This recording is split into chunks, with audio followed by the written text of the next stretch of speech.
na-fulfill na ni Christ. So yun po yung ating pag-usapan. Yeah. So again, sa aking panimula parate, I always say this one,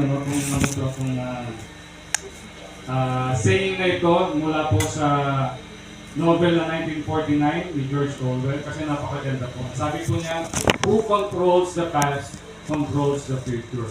Sabihin po kung ano po ang pananaw natin noong sa ating nakaraan, yun po ang patutunguhan natin.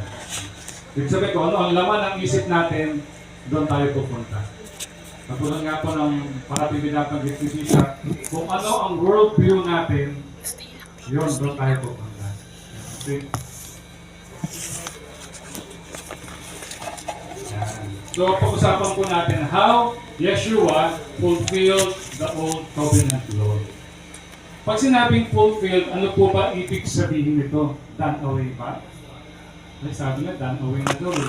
Na-fulfill na, so hindi na kailangan.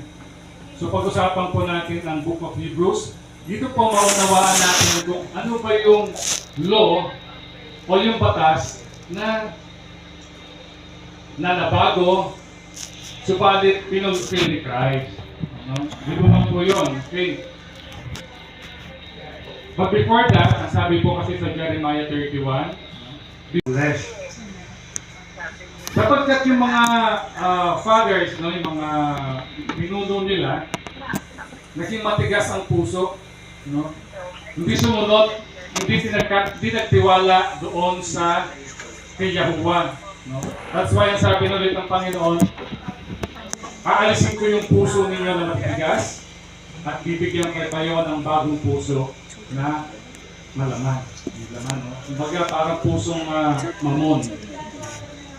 Away o napalitan at kung ano naman yung ipinalit doon sa covenant na iyon. Hebrews chapter 1 verse 1 to 4. Sabay-sabay po tayo magbasa. Okay.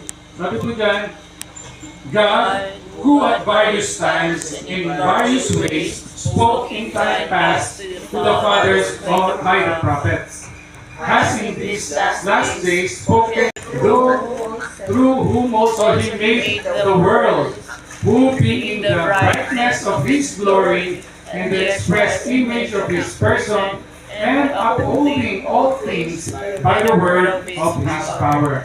When he had by himself purged our sins, sat down